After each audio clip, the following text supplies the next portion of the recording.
Hi viewers, this is Dr. T. Madhusudana, lecturer in Commerce, Government College for Men, Kadapa, Autonomous, Andhra Pradesh. Welcome to the Banking Theory and Practice course. In this course, today we try to learn about the regional rural banks in India. ఈరోజు మనం క్లాసులో ప్రాంతీయ గ్రామీణ బ్యాంకుల గురించి తెలుసుకుందాం. ఈ regional rural banks from several decades the Indian farmers have been dependent on money lender for supply of finance. Though primary cooperative credit societies were started at village level in 1904 and commercial banks have been established in several areas after independence. They failed to provide credit at the right time and in right quantity. Hence, in 1975, Srimati Indira Gandhi, the then Prime Minister, announced the new economic program, that is 20-point policy. భారతదేశంలో కొన్ని దశాబ్దాలుగా రైతులు వడ్డీ వ్యాపారస్తుల చేతిలో చాలా సమస్యలను ఎదుర్కొంటూ ఉన్నారు. మన దేశంలో 1904 సంవత్సరం తర్వాత cooperative credit societies, primary cooperative credit societies ప్రారంభించినప్పటికీ తర్వాత అనేక వాణిజ్య బ్యాంకులు మన దేశంలో తమ యొక్క సంస్థలను స్థాపించి గ్రామీణ ప్రాంతాలకు ఆర్థిక సహాయం చేస్తున్నప్పటికీ అవి ఫుల్ ఫ్లెడ్జ్డ్గా పూర్తి స్థాయిలో రైతులకు కానీ చిన్న వ్యాపారస్తులకు కానీ తమ యొక్క సేవలను అందజేయడంలో విఫలమైనాయి. అందువల్లనే 1975 సంవత్సరంలో ఆనాటి ప్రధానమంత్రి గారు శ్రీమతి ఇందిరాగాంధీ గారు 20 సూత్రాల ప్రణాళిక అనే ఒక కొత్త ప్రణాళికను ప్రారంభించారు. One of the points of 20-point program was the liquidation of rural indebtedness and provision of institutional credit to farmers and rural artisans and weaker sections.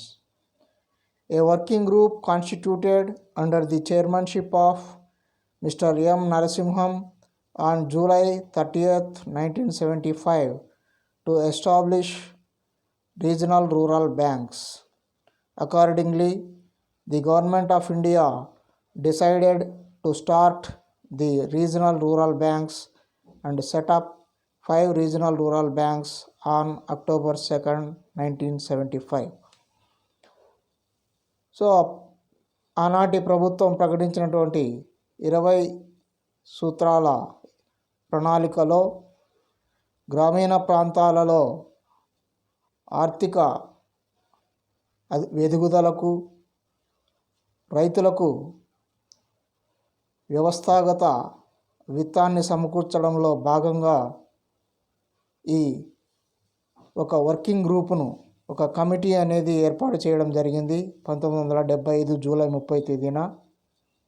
ఆ కమిటీకి ఎం నరసింహం అనేటువంటి ఆర్థికవేత్త చైర్మన్గా ఉన్నాడు. ఆయన ప్రభుత్వానికి రీజనల్ రూరల్ బ్యాంక్స్ అనేవి గ్రామీణ ప్రాంతాలలో నెలకొల్పాలి అని సూచన చేశారు.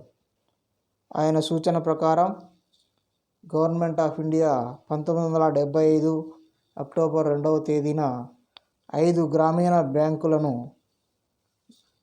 ఏర్పాటు చేయడం జరిగింది.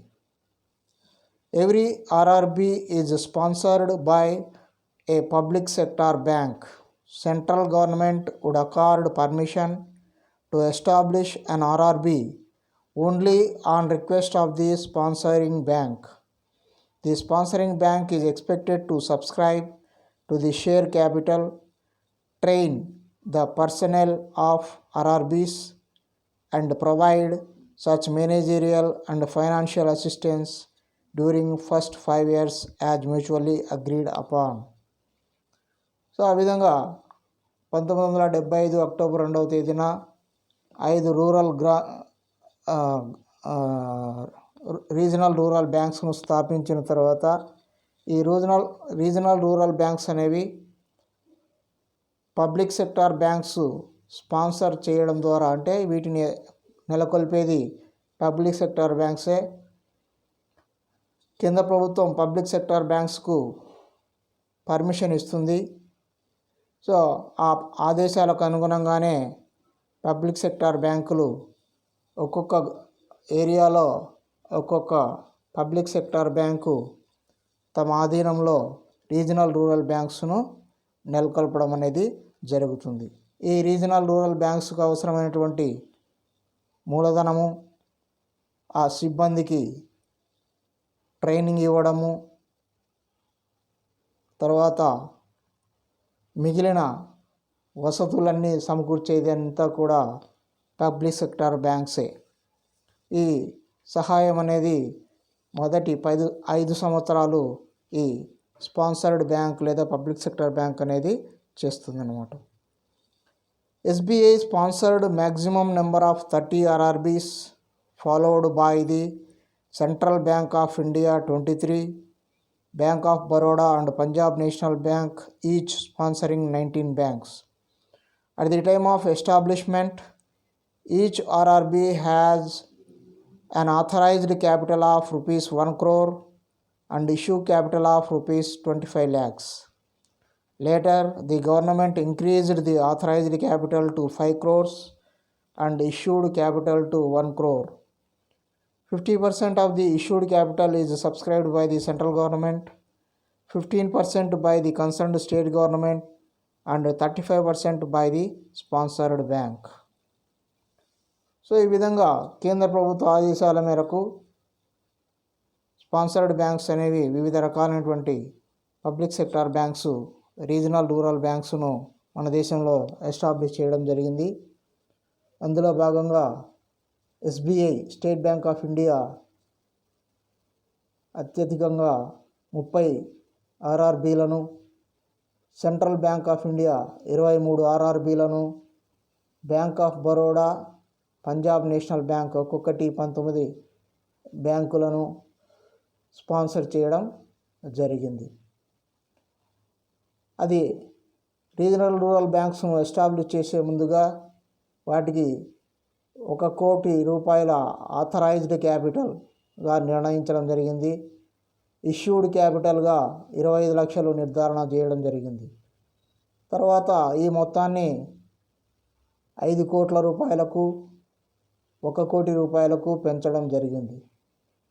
ఇందులో 50% ఇష్యూడ్ క్యాపిటల్ అనేది కేంద్ర ప్రభుత్వం సబ్స్క్రైబ్ చేస్తుంది.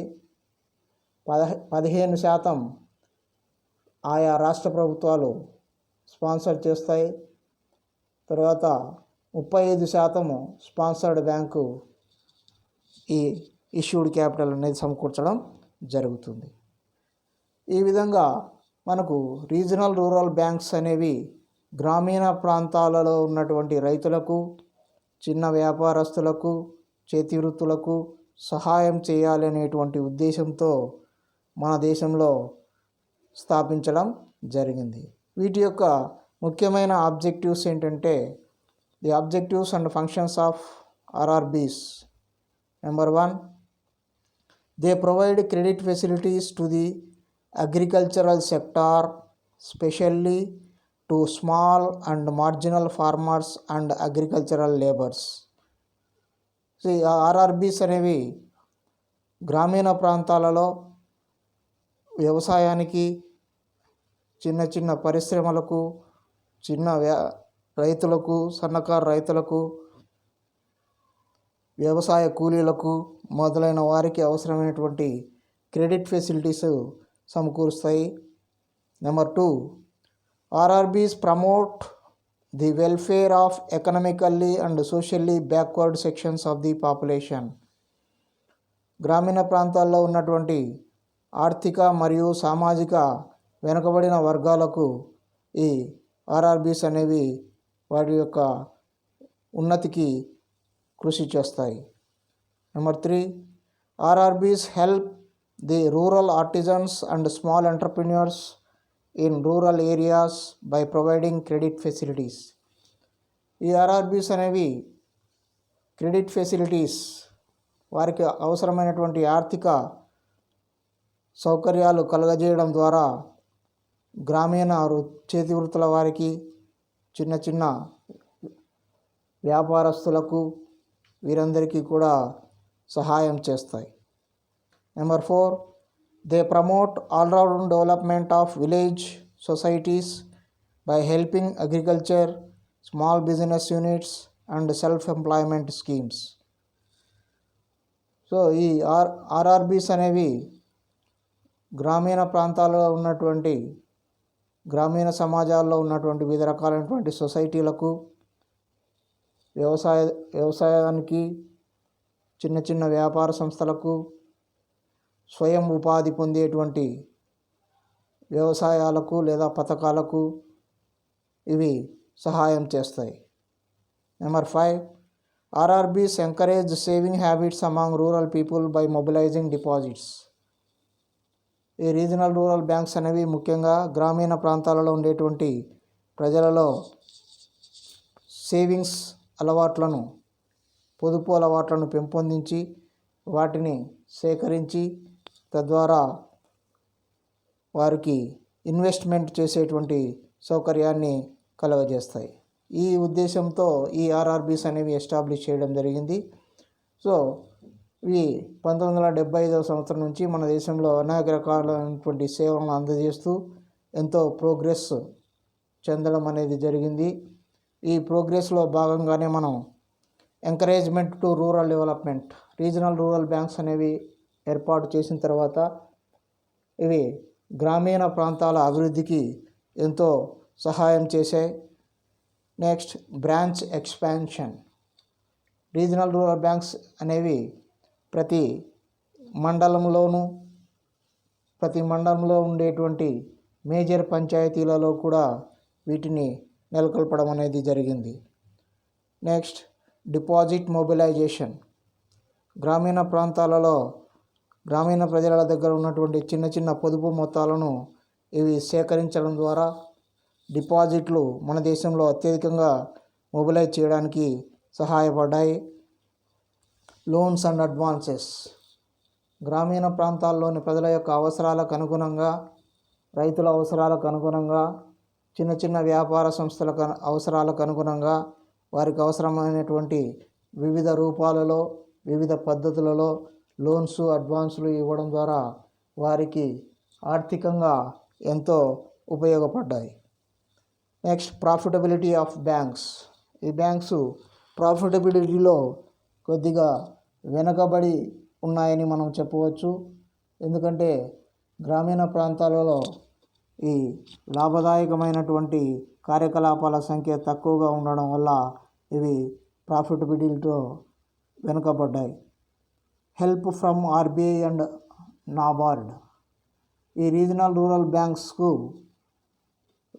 ఆర్బీఐ ద్వారా మరియు నాబార్డు ద్వారా అందేటువంటి సహాయం అనేది వీటి ద్వారానే గ్రామీణ ప్రజలకు అందడం జరుగుతూ ఉంది. కాబట్టి ఈ ఆర్ఆర్బీస్ అనేవి ప్రత్యక్షంగా రైతులకు క్రెడిట్ ఫెసిలిటీస్ ప్రొవైడ్ చేయడం ద్వారా ఎంతో సహాయం చేశాయి మన దేశంలో. సో ఆ విధంగా మనకు ఈ రీజనల్ రూరల్ బ్యాంక్స్, గ్రామీణ బ్యాంకులు అనేవి మన దేశంలో ఎంతో పురోభివృద్ధిని సాధించాయి. కొంతకాలం తర్వాత వీటి యొక్క పనితీరును పరిశీలించి తగిన సలహాలు, సూచనలు ఇవ్వమని ప్రభుత్వం నరసింహం కమిటీని ఏర్పాటు చేయడం జరిగింది. ఈ నరసింహం కమిటీ వీటి యొక్క పనితీరును అధ్యయనం చేసి వాటి యొక్క పనితీరులో కొన్ని మార్పులను, సలహాలను, సూచనలు అందజేసింది. ఆ సూచనలో ముఖ్యమైనవి ఏమిటంటే free from service area obligation. So regional rural banks అనేవి ఒక పరిధి, వాటి యొక్క పరిధి లిమిటెడ్గా ఉంటుంది. ఆ లిమిట్ దాటి వాటి యొక్క ఆపరేషన్స్ చేయడానికి, వాటి యొక్క కార్యకలాపాలు చేపట్టడానికి వీలు ఉండదు. కాబట్టి నరసింహం కమిటీ ఏం రికమెండేషన్ చేసిందంటే వీటి యొక్క పరిధిని విస్తరించాలి, ఏరియా దాటి కూడా వీటి యొక్క కార్యకలాపాలు కొనసాగించాలి అని సూచన చేసింది. తర్వాత non target group financing from 40 to 60%. మనకు సాధారణంగా నాన్ టార్గెట్ గ్రూప్ అనేది ఫైనాన్సింగ్ 40 to 60%కు పెంచాలని ఈ నరసింహం కమిటీ సూచన చేసింది. Next, reallocation of its branches. వీటి యొక్క బ్రాంచీలను వివిధ లాభదాయకమైనటువంటి ప్రదేశాలకు షిఫ్ట్ చేయాలని సూచన చేసింది. అంటే కేవలం గ్రామీణ ప్రాంతాల్లోనే కాకుండా పట్టణ ప్రాంతాల్లో కూడా వీటి యొక్క బ్రాంచీలను నెలకొల్పాలని సూచన చేసింది. Freedom to give loans for non priority sectors. So కేవలం ప్రయారిటీ సెక్టార్స్కి మాత్రమే లోన్స్ ఇవ్వడం వల్ల వాటి యొక్క లాభదాయకత ఎక్కువగా అఫెక్ట్ అయ్యేటువంటి అవకాశం ఉంది. కాబట్టి నాన్ ప్రయారిటీ సెక్టార్స్ కూడా ఇవి లోన్స్ ఇచ్చే విధంగా ఎంకరేజ్ చేయాలని ఈ కమిటీ సూచన చేసింది.